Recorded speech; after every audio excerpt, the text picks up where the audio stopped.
다시 함께 말씀 보도록 하겠습니다. 우리에게 주신 하나님의 말씀은 출애굽기 3장 1절에서 12절까지의 말씀입니다. 출애굽기 3장 1절에서 12절까지의 말씀입니다. 제가 가진 성경으로는 구약성경 84면에 있습니다. 출애굽기 3장 1절에서 12절까지의 말씀을 한 절씩 교독한 후에 마지막 12절은 합독하겠습니다. 모세가 그의 장인 미디안 제사장 이드로의 양떼를 치더니 그 떼를 광야 서쪽으로 인도하여 하나님의 산 호렙에 이르매 여호와의 사자가 떨기나무 가운데로부터 나오는 불꽃 안에서 그에게 나타나시니 그가 보니 떨기나무에 불이 붙었으나 그 떨기나무가 사라지지 아니하는지라. 이에 모세가 이르되 내가 돌이켜 가서 이 큰 광경을 보리라. 떨기나무가 어찌하여 타지 아니하는고 하니 그때에 여호와께서 그가 보려고 돌이켜 오는 것을 보시니라. 하나님이 떨기나무 가운데서 그를 불러 이르시되 모세야 모세야 하시매 그가 이르되 내가 여기 있나이다. 하나님이 이르시되 이리로 가까이 오지 말라. 내가 선 곳은 거룩한 땅이니 내 발에서 신을 벗으라. 또 이르시되 나는 내 조상의 하나님이니 아브라함의 하나님 이삭의 하나님 야곱의 하나님이니라. 모세가 하나님 배웠기를 두려워하여 얼굴을 가리며 여호와께서 이르시되 내가 애굽에 있는 내 백성의 고통을 분명히 보고 그들이 그들의 감독자로 말미암아 부르짖음을 듣고 그 근심을 알고 그들을 인도하여 아름답고 광대한 땅 젖과 꿀이 흐르는 땅 곧 가나안 족속 헷 족속 아모리 족속 족속 여부스 족속의 지방에 데려가려 하노라. 이제 가라. 이스라엘 자손의 부르짖음이 내게 달하고 애굽 사람이 그들을 괴롭히는 학대도 내가 보았으니 이제는 바로에게 보내 너에게 내 백성 이스라엘 자손을 애굽에서 인도하여 내게 하리라. 모세가 하나님께 아뢰되 내가 누구이기에 바로에게 가며 이스라엘 자손을 애굽에서 인도하여 내리이까. 하나님이 이르시되 내가 반드시 너와 함께 있으리라. 내가 그 백성을 애굽에서 인도하여 낸 후에 너희가 이 산에서 하나님을 섬기리니 이것이 내가 너를 보낸 증거니라. 아멘. 할렐루야. 이 시간에 나온 성도님들을 주님의 이름으로 환영하고 축복합니다. 요즘 현대사회는 살아가면서 많은 것들에 점수를 매기는 것 같습니다. 먹는 것, 마시는 것, 입는 것, 핸드폰 같은 작은 물건들까지도 다 점수를 매기고 급을 나눕니다. 하물며 공부나 사람의 행동에도 점수를 매겨서 좋은 사람, 나쁜 사람 이런 모든 것들에 점수를 매기고 살아갑니다. 그러다 보니 SNS에 보면은 내 남편은 몇 점짜리 남편, 내 아내는 몇 점짜리 아내 이런 얘기들이 계속 비교가 됩니다. 내가 맨 가방은 이마트에서 산 건데 너가 맨 거는 에르메스구나 이런 얘기들이 계속 오가면서 서로를 비교합니다. 모든 것을 평가하고 비교하고 점수를 매기면서 내 삶이 낫네, 너의 삶이 낫네 이런 비교가 이어지는 이 사회가 우리는 계속 지켜보고 있는 문제들로 볼 수 있습니다. 그런데 이런 사회 분위기를 보면은 이런 사회적 분위기가 우리의 신앙에도 스며들진 않았는지 우리가 좀 살펴볼 필요가 있는 것 같습니다. 신앙에서도 점수를 매기는 것 같습니다. 새벽 기도에 나오니까 나는 조금 더 점수가 높지 않을까? 기도를 많이 하니까 나는 조금 더 점수가 높지 않을까? 헌금하면 몇 점? 이번에 시험이 중요해서 예배 빠졌으니까 한 몇 점 빠져야 되겠다. 이런 생각을 하진 않는지 좀 돌아볼 필요가 있는 것 같습니다. 요즘 신앙생활 몇 점인 것 같아? 어떤 것 같아? 물어보면은 우리는 이 질문에 뭐라고 대답을 해야 될까요? 사실 우리가 이런 신앙의 모습에 점수를 매기기 전에 돌아봐야 될 내용이 있습니다. 나는 그리스도와 함께 하고 있는가입니다. 이 질문이 우리 안에 먼저 이루어져야 됩니다. 오늘 읽은 이 본문은 모세가 출애굽하고 이드로를 만나 그의 딸과 결혼하고 난 이후에 광야에서 생활하던 시기에 하나님을 만났을 때의 장면입니다. 모세는 떨기나무 가운데로부터 나오는 불꽃 안에서 그에게 나타나신 하나님을 만났습니다. 오늘 본문 2절에 이렇게 말합니다. 여호와의 사자가 떨기나무 가운데로부터 나오는 불꽃 안에서 그에게 나타나시니라. 그가 보니 떨기나무에 불이 붙었으나 그 떨기나무가 사라지지 아니하는지라. 보면 떨기나무 가운데로부터 나오는 불꽃이라고 되어 있습니다. 모세의 시선에서는 이 타오르는 불꽃이 있는 이 나무가 나무 중심에서부터 불꽃이 타오르고 있다는 겁니다. 그냥 불이 있는 것뿐만이 아니라 나무가 장작처럼 불타는 그 심지 역할을 하고 있다는 겁니다. 그런데 자세히 보니까 불은 피어오르고 있는데 그 나무는 타고 있지 않습니다. 인간의 이해로는 판단할 수 없는 모습이 눈앞에 벌어지니까 이 광경이 왜 그런가 하고 더 들여다봅니다. 그때 하나님께서 떨기나무 가운데에서 모세를 부르십니다. 모세는 그 하나님의 부름에 내가 여기 있나이다 라고 대답을 합니다. 하나님께서는 그렇게 대답한 모세에게 너가 선 곳은 거룩한 땅이니 너의 발에 신을 벗으라 라고 말씀합니다. 지금 모세가 서 있는 곳이 어디일까요? 1절에 보면은 여호와의 산 호렙이라고 기록되어 있습니다. 호렙산입니다. 그런데 이 호렙이라고 붙여진 이름의 의미를 한번 생각해 보았으면 합니다. 하나님의 산이라고 불리는 이 호렙산은 지금 학자들이 분석했을 때 신의 산과 같은 산이라고 여기고 있습니다. 저희 고향 파주 쪽에 백마고지라는 동산이 있습니다. 전에 산이 있는데 백마부대와 북한군이 전쟁을 치르던 중에 그곳을 잘 지켜내서 사수해서 백마고지라고도 부르는 곳이 있습니다. 또 교회 근처에 보면은 구름산이 있습니다. 찾아보니까 구름산의 원래 이름은 아왕봉이라고 합니다. 그런데 조선 후기에 구름 속까지 솟아있는 구름이다 해서 구름산이라고 이름을 명명했다고 합니다. 얼마 전에 멀리서 이제 도로를 달리면서 운전하면서 오고 있었는데 구름산에 낮게 구름이 깔려 있더라고요. 그렇게 높은 산이 아닌데 낮게 구름이 깔려 있는 걸 보고 저래서 구름산이구나 했었습니다. 이런 것처럼 산의 이름은 그 당시에 이루어진 사회적 이슈나 혹은 주변 환경에 크게 영향을 받습니다. 평소에 성경에는 신의 산이라고 기록되어 있는 산이 오늘은 호렙산이라고 기록되어 있는데 분명한 이유가 있기 때문에 이 호렙이라는 말을 붙인 것입니다. 성경에서는 호렙산이라고 오늘 표현하면서 3절에 들어가면서 지금 서 있는 곳이 거룩한 곳이다 라고 이야기를 합니다. 그런데 이 호렙이라는 히브리어는 폐허, 파괴된 곳, 마른 곳 이런 의미를 가지고 있는 단어입니다. 사진에 함께 보면은 호렙산, 신의 산이라고 된 곳이 저런 분위기입니다. 굉장히 마르고 폐허고 아무것도 없는 곳이 바로 신의 산 사진입니다. 사진만 보면은 골짜기도 없고 물도 없고 초목도 없는 그렇게 좋지 않은 산입니다. 사람이 살기에 황폐한 곳입니다. 그런데 오늘 하나님께서는 이곳을 거룩한 곳이라고 부르십니다. 왜냐하면은 화강암과 현무암으로 이루어지는 이 민둥산이 겉보기에도 황폐한 곳이지만 하나님의 임재가 있기 때문에 거룩한 곳이 된 것입니다. 이러한 호렙산이라는 표현은 겉모습은 하나님의 임재와 거룩함과 연관이 없다는 것을 보여줍니다. 겉보기에 그렇게 좋은 산은 아니었지만 물도 부족하고 초목이 무성한 산도 아니었지만 하나님께서는 그곳이 거룩하다 말씀하십니다. 이는 하나님께서 계신 곳이 거룩하다는 것을 더 극명하게 보여주는 단어입니다. 모세의 모습, 현실적인 상황, 그 모든 것들을 떠나서 인간적으로는 거룩과 경건이 멀어 보일지라도 하나님께서 그곳에 계시다면 그곳이 거룩한 곳이라는 것을 보여주는 겁니다. 그래서 떨기나무에 불이 붙고 여호와의 사자가 나타나고 하나님께서 모세를 부르며 그곳에 현현하셨을 때 그 장소가 바로 거룩한 장소가 될 수 있었던 것입니다. 그 거룩한 땅에서 하나님께서는 모세에게 신을 벗으라 라고 명령하십니다. 신을 벗는다는 것은 특별히 자신의 가치관을 내려놓아라, 너의 본 모습으로 나에게 나아와라, 이런 의미로 바라볼 수 있습니다. 우리가 신발을 신는 이유는 무엇입니까? 발을 보호하기 위해서입니다.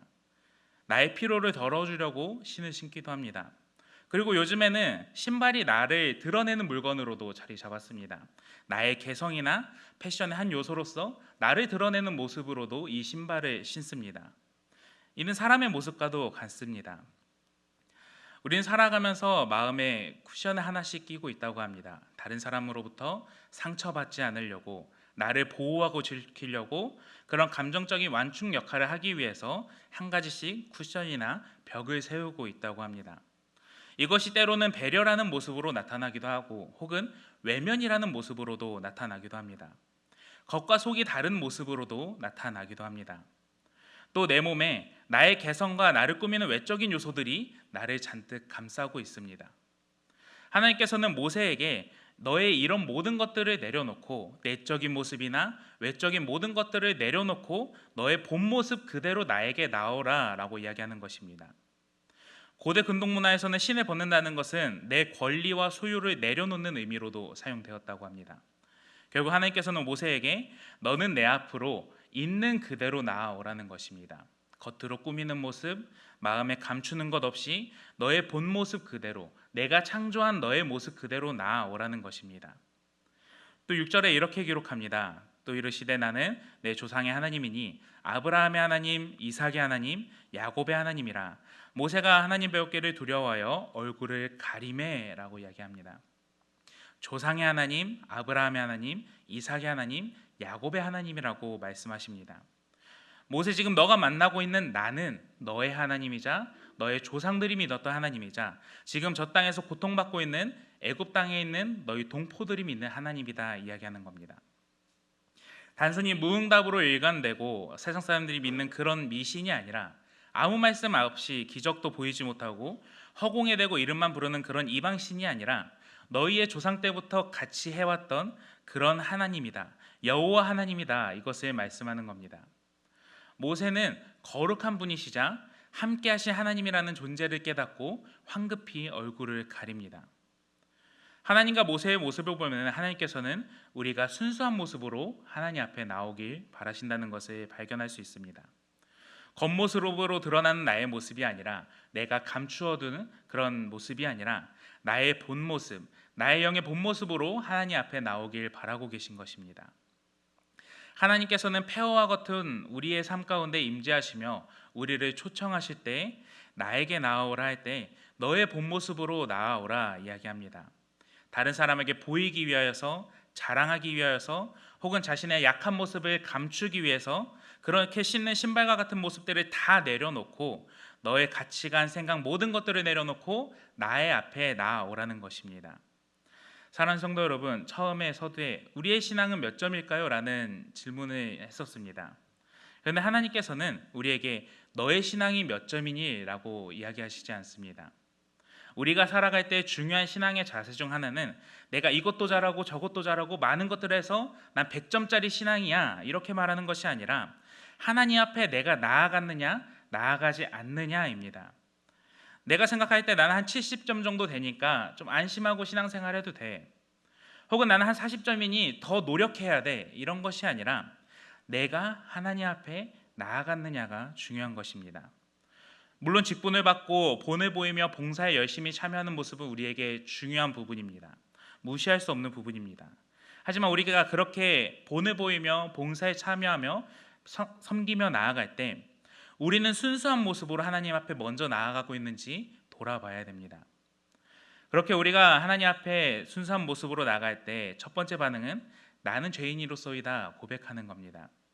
모세는 하나님 앞에 신을 벗으라는 그 명령을 듣고 하나님이 여호와 하나님이라는 그 이야기를 들었을 때 하나님 배우기를 두려워하여 얼굴을 먼저 가렸습니다. 이는 스스로가 죄인이었으며 하나님과 나는 창조주와 피조물이다 라는 것을 인정하는 모습입니다. 나의 노력으로는 뛰어넘을 수 없는 그 간극이 존재한다는 것을 모세는 알게 된 것입니다. 그것을 인정한 것입니다. 그렇게 모세가 하나님과 자신과의 관계를 바르게 세웠을 때 하나님께서는 모세에게 7절부터 12절까지 말씀합니다. 이 이야기의 흐름은 우리의 신앙에 하나님 앞에 바르게 나와서 하나님과의 관계를 먼저 인정하고 나아가는 것이 필요하다는 것을 보여줍니다.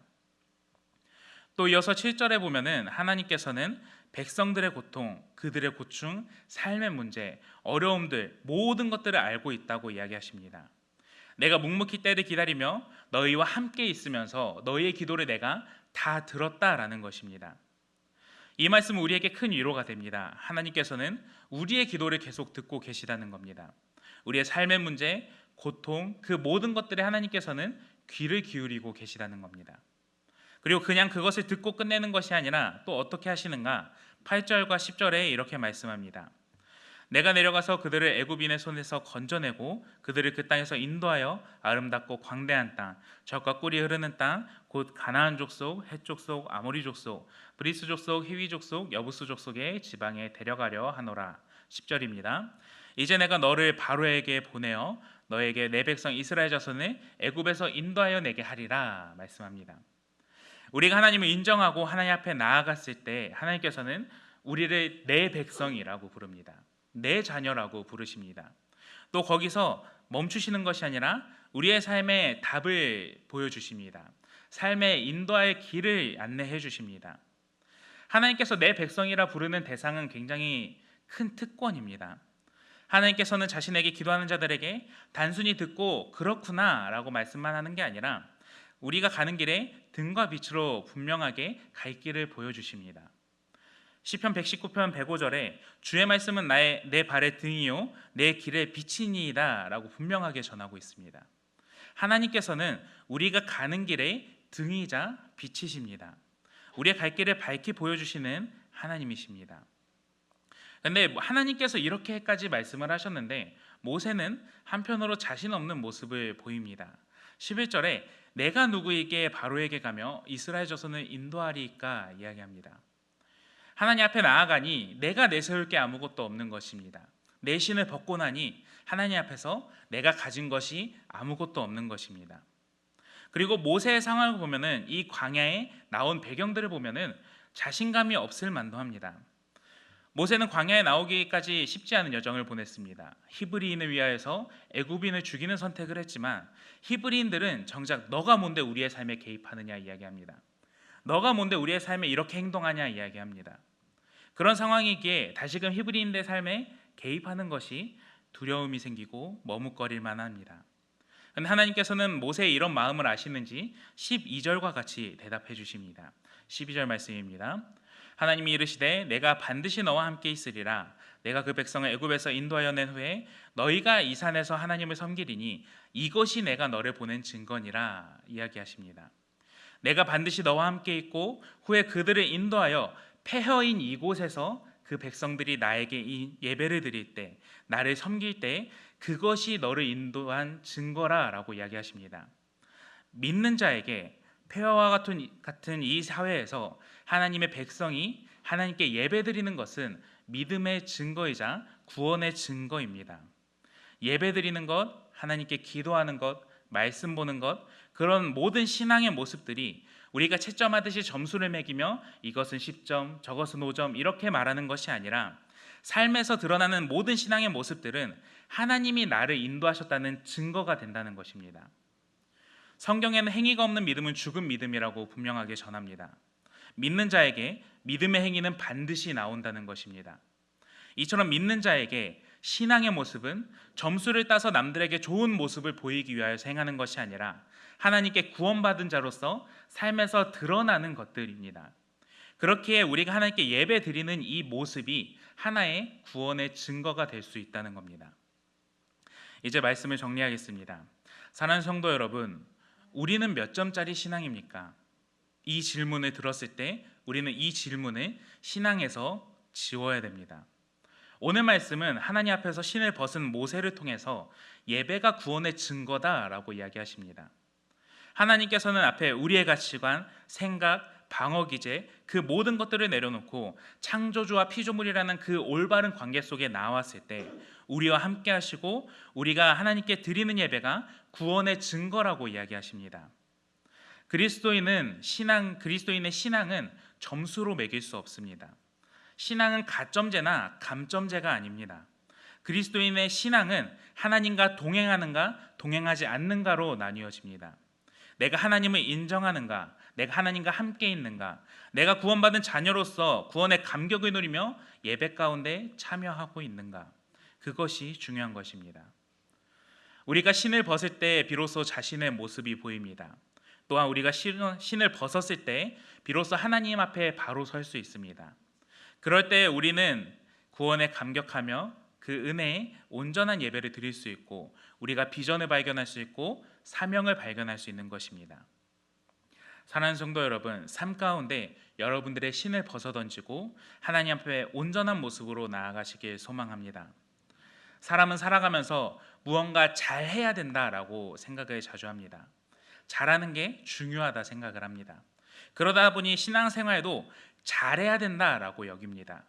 잘하는 것도 분명히 중요합니다. 그런데 우리의 자랑과 하나님의 자랑은 조금 결이 다릅니다. 하나님께서는 우리가 잘하길 바라실 때 완벽하게 해내기보다 그리스도 안에서 잘 살아가길, 신앙의 모습으로 살아가길 바라고 계십니다. 나 정도면 한 70점은 되겠지, 나 정도면 한 절반은 하겠지, 그런 인간적인 기준에서 점수를 매기고 인간적인 완벽함을 추구하는 것이 아니라 그리스도의 완전함에 참여하는 것입니다. 하나님 앞에서 내 신을 벗어던지고 나의 모든 것을 내려놓고 하나님의 거룩함에 참여하면서 그리스도와 연합하며 구원의 감격으로 예배 가운데 나아가는 것입니다. 나의 모든 우상들, 나의 보자, 겉으로 드러나는 모든 요소들, 내가 신경 쓰는 것들, 그 모든 것들을 먼저 내려놓고 나를 구원하여 주신 하나님께 감사함으로 먼저 나아가는 것이 신앙의 본질인 것입니다. 바라기는 오늘 이 시간 함께 찬양하며 나아갈 때 오직 하나님 앞에 무릎 꿇고 나아가시길 소망합니다. 나의 신을 벗어던지고 거룩하신 하나님 앞에 경배하며 나아가시길 바랍니다. 나의 모든 것들을 벗어던지고 그리스도의 완전함에 참여하길 원한다고, 구원의 감격 가운데 예배에 온전히 참여하게 해달라고 이 시간 결단하는 마음으로 함께 찬양하며 나아가겠습니다.